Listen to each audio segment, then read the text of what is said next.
Straight of హార్మోస్ని Iran 40 రోజులు black చేసింది.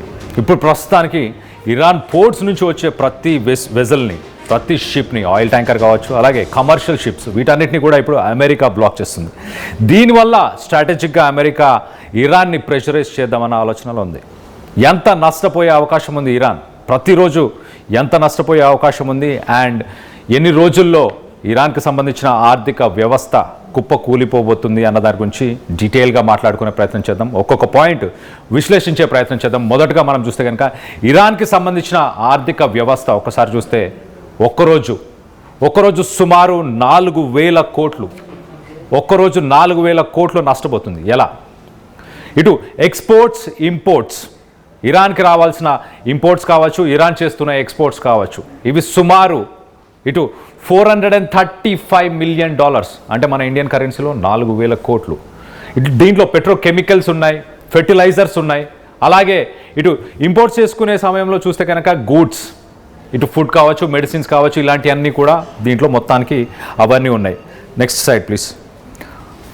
ఇటు ఒక రోజుకి 4,000 crores. అలాగే ఇంపోర్ట్స్, ఎక్స్పోర్ట్స్, మేజర్ ఇంపోర్ట్స్ ఏంటి, మేజర్ ఎక్స్పోర్ట్స్ ఏంటి, అవి కూడా డీటెయిల్గా మాట్లాడుకునే ప్రయత్నం చేద్దాం.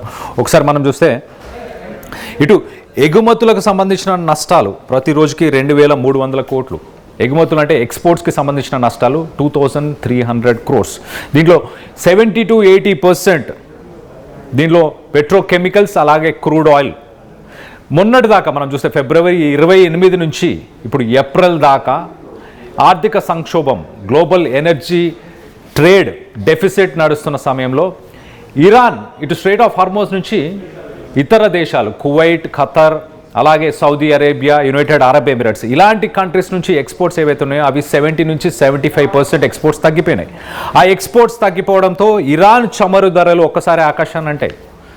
$120 పర్ బ్యారెల్ చేరుకున్న సమయంలో ఇరాన్ దానిపైన డాలర్స్లో గడిచింది, అంటే కొంత లాభపడింది. కానీ ఏప్రిల్ నుంచి ఇటు అమెరికా ఆంక్షలను తీసుకొచ్చిన తర్వాత ఇరాన్ నుంచి ఒక్క వెసల్ కూడా వెళ్ళకూడదు అని చెప్పిన తర్వాత ఇప్పుడు ప్రస్తుతానికి రోజువారీ నష్టం మనం చూస్తే 2,300 కోట్లు ఎక్స్పోర్ట్స్కి సంబంధించి. అలాగే దిగుమతుల గురించి కూడా కొంత మాట్లాడుకునే ప్రయత్నం చేద్దాం. దిగుమతులు మనం చూస్తే కనుక రోజు సగటున ఒక 1,400 కోట్లకు సంబంధించిన దిగుమతులు జరుగుతున్నాయి ప్రతిరోజు. ఒకసారి మనం చూడవచ్చు దిగుమతుల నష్టం ప్రతిరోజుకి 1,400 కోట్లు. ఏం దిగుమతి చేస్తుంది ఇరాన్ ఫెర్టిలైజర్స్, మెడిసిన్స్, ఫుడ్, ఇలాంటి అన్ని దిగుమతులు ప్రస్తుతానికి ఇరాన్ ప్రపంచ దేశాల నుంచి దిగుమతులు చేస్తుంది. మరి ముఖ్యంగా చైనా నుంచి పెట్రోల్, చైనాకి ఆయిల్ని అమ్ముతూ రిటర్న్లో ఒక 1,400 crores సంబంధించిన ఇంపోర్ట్స్ని చేస్తుంది. ఆ ఇంపోర్ట్స్ కూడా ప్రస్తుతానికి నష్టపోతుంది. సో మొత్తంగా 1,400 కోట్లు ఇది, అలాగే 2,300 కోట్ల ఎక్స్పోర్ట్స్, మొత్తంగా 4,000 కోట్లు ప్రతిరోజు నష్టపోతున్నాం. So next side. సో 4,000 కోట్లు ప్రతిరోజు నష్టపోతున్నాం. అలాగే మనం చూస్తే ఇటు దీర్ఘకాలిక ప్రభావం ఎలా ఉండబోతుంది, ఎగుమతులు, దిగుమతులు ఇవన్నీ తీవ్రంగా ప్రభావితం చెందితే కనుక ఇటు ఒక్క నెలకి ఇరాన్ నష్టపోయే నష్టం కాస్త $1 బిలియన్, అంటే అక్షరాల 1,00,000 కోట్లు. మన ఎగుమతులు, దిగుమతులు రెండింటిని కలుపుకుంటే ఒక నెల రోజులు చూస్తే 1,00,000 crores, ఇండియన్ కరెన్సీలో 1,00,000 crores ఇరాన్ నష్టపోతుంది. ఒక 3 నుంచి 6 నెలలకు సంబంధించిన నిల్వలు మాత్రమే ప్రస్తుతం ఇరాన్ దగ్గర ఉన్నాయి. 3 to 6 months, 3 నుంచి 6 నెలలకు సంబంధించిన నిల్వలు, అంటే 3 నుంచి 6 నెలలు ఒకవేళ స్ట్రైట్ ఆఫ్ హార్మోస్ని అమెరికా బ్లాక్ చేస్తే 3 నుంచి 6 నెలల తర్వాత ఇరాన్కి సంబంధించిన ఎకానమీ కొలాప్స్ అయిపోతుంది. ఆ ఎకానమీ కొలాప్స్ అయిన తర్వాత దాని రియల్ వాల్యూ, ఆల్రెడీ మనకు తెలుసు రియల్ వాల్యూ 100% డీఫ్లేట్ అయింది, అంటే తగ్గిపోయింది. ఒకవేళ ఇదే హార్మోస్, స్ట్రైట్ ఆఫ్ హార్మోస్ని అమెరికా ఇంకొక 3 నెలలు కానీ 4 నెలలు క్లోజ్ చేస్తే దాని వాల్యుయేషన్ 50 నుంచి 80%, రియల్ $100 ఉన్న రియల్ కాస్త అది $50 అవ్వచ్చు, 30 రూపాయలు కూడా అయ్యే ఛాన్సెస్ ఉన్నాయంటూ ఇటు జియోపొలిటికల్ అనలిస్టులు చెప్పుకొస్తున్నారు. Next point please, PCR. So మనం చూస్తే ఇటు ఆయిల్, ఎరువులు, ఆహారం, ఇతర వస్తువులను రవాణాగా అన్నిటికీ బ్రేక్ పడుతుంది. ఇటు గల్ఫ్ కంట్రీస్, ప్రస్తుతానికి మనం చూస్తే గల్ఫ్ కంట్రీస్కి సంబంధించి కువైట్ కానీ, ఖతర్ కానీ, United Arab Emirates, Saudi Arabia, ఇలాంటి కంట్రీస్ నుంచి ఆయిల్ ఎక్స్పోర్ట్స్ ఏవైతే ఉన్నాయో 70 నుంచి 75% అవి పడిపోయాయి. అలాగే ఇంపోర్ట్స్ కూడా తగ్గిపోయాయి. ఇరాన్కి కూడా మరి ముఖ్యంగా ఆయిల్, ఫెర్టిలైజర్స్, ఆహారం, అలాగే మెడికేషన్స్, ఇలాంటి ఇంపార్టెంట్ ఇంపోర్ట్స్ ఇలాంటి ఇంపార్టెంట్ ఇంపోర్ట్స్ అన్నీ కూడా బ్లాక్ అవుతున్నాయి. Next side please PCR. So Hormuz గుండా మనందరికి తెలిసిందే 20% ఆయిల్ ఎక్స్పోర్ట్స్, ప్రపంచం మొత్తానికి 20% ఆయిల్ ఎక్స్పోర్ట్స్ జరుగుతున్నాయి. దీంట్లో ఎక్కువ శాతం అంటే ఇరాన్ నుంచి ఈ బ్లాకేడ్ ఎప్పుడైతే జరిగిందో అప్పటి నుంచి ఇరాన్కి సంబంధించిన ఆయిల్ ఎక్స్పోర్ట్స్ పెరిగాయి. ఇరాన్కి రావాల్సిన ఇన్కంలో ఆల్మోస్ట్ 70 నుంచి 80% ఈ ఆయిల్ మీదనే ఇరాన్ ప్రస్తుతానికి దాని రెవెన్యూ ఉంది. ఇప్పుడు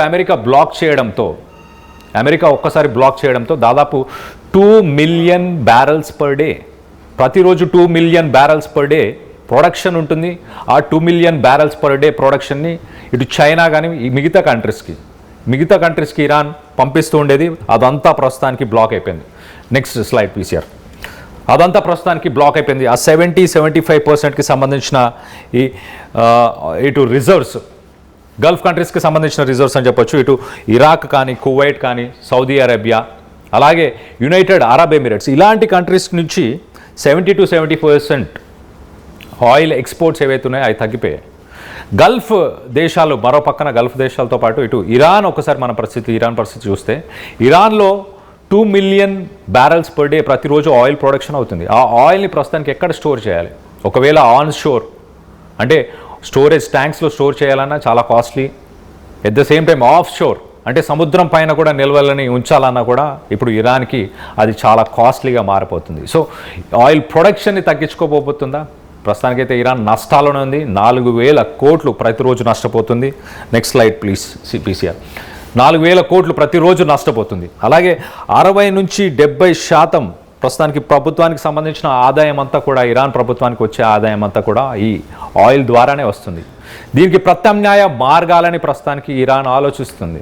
వేరే టెర్మినల్స్ నుంచి ఆయిల్ని ప్రపంచ దేశాలకి ఎక్స్పోర్ట్ చేయాలి, స్ట్రెయిట్ ఆఫ్ హార్మోజ్ని ఎలా బైపాస్ చేయాలి అన్న ఉద్దేశంతో ప్రస్తుతానికి కొట్టుమిట్టాడుతుంది ఇరాన్ అని చెప్పొచ్చు. అమెరికా ఒక రకంగా పై చేయిని సాధించింది.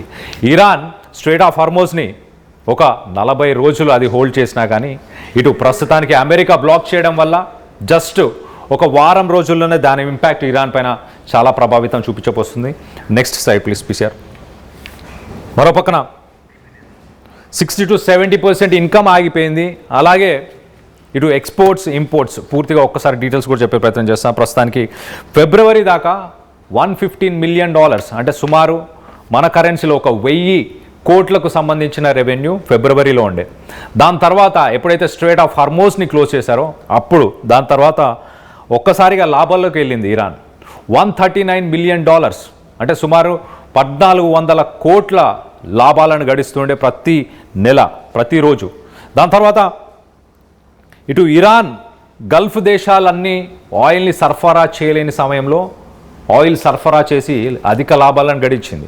ఇప్పుడు అమెరికా దానికి చెక్ పెట్టి, అమెరికా అదే విషయానికి ఇరాన్కి రెవెన్యూని, ఎకానమీని ఎలాగైనా దెబ్బతీస్తే తమ దారికి వస్తుందన్న ఉద్దేశంతో అమెరికా ఈ డెసిషన్ తీసుకుంది. రానున్న 1-2 రోజుల్లోనే ఇటు ఇస్లామాబాద్, జెనీవా ఈ 2 లొకేషన్స్లో ఏదో ఒక లొకేషన్లో అమెరికా అలాగే ఇరాన్ ఈ రెండింటికి సంబంధించిన మీడియేషన్ టాక్స్, పీస్ టాక్స్ జరగబోతున్నాయి. ఇరాన్ ఇటు చర్చల్లో పాల్గొంటున్న సమయంలోనే శనివారం రోజు ఇటు అమెరికాకు సంబంధించిన వార్షిప్స్ని స్ట్రెయిట్ ఆఫ్ హార్మోజ్కి పంపించడం జరిగింది.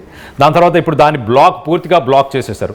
సో ఇరాన్కి ఎలాగైనా ప్రెషరైజ్ చేసి ప్రపంచ దేశాలు దానికి హెల్ప్ చేయకుండా చేసి, మరో పక్కన చైనా ఎలాంటి వెపన్స్ సప్లై చేసినా ఏం చేసినా వాటన్నిటినీ కూడా అమెరికా ప్రతిఘటించింది. తీవ్రమైన పరిణామాలు ఇటు చైనా కూడా ఎదుర్కోవాల్సిన అవసరం ఉంటుంది ఒకవేళ హెల్ప్ చేస్తే, వెపన్స్ సప్లై చేసిన. స్పైస్ శాటిలైట్, చైనాకు సంబంధించిన ఒక స్పైస్ శాటిలైట్ని యూజ్ చేసి ఇటు ఇరాన్ అమెరికన్ బేసెస్ని కూడా టార్గెట్ చేసినట్టు తెలుస్తుంది. సో దీని మీద అమెరికా ఎలా రియాక్ట్ అవ్వబోతుంది అన్న దానిపై కొంత హై టెన్షన్ అయితే నెలకొని ఉంది. రానున్న 1-2 రోజుల్లోనే చర్చలు జరగబోతున్నాయి. మరి ఇరాన్ ప్రతిరోజు అది నష్టపోతున్న దాదాపు 4,000 కోట్లు, అలాగే ఒక నెలకి నష్టపోతుంది దాదాపు 1,00,000 కోట్లు. ఈ 1,00,000 కోట్ల నష్టాన్ని ఇరాన్ ఎన్ని రోజులు భరించే అవకాశం ఉంది? రానున్న రోజుల్లో ఏం జరగబోతుంది అన్న దానిపై ఉత్కంఠం అయితే నెలకొని ఉంది. దీనికి సంబంధించి మీరేమనుకుంటున్నారు? మీ అభిప్రాయాలని కింద కామెంట్ రూపంలో తెలియపరచండి.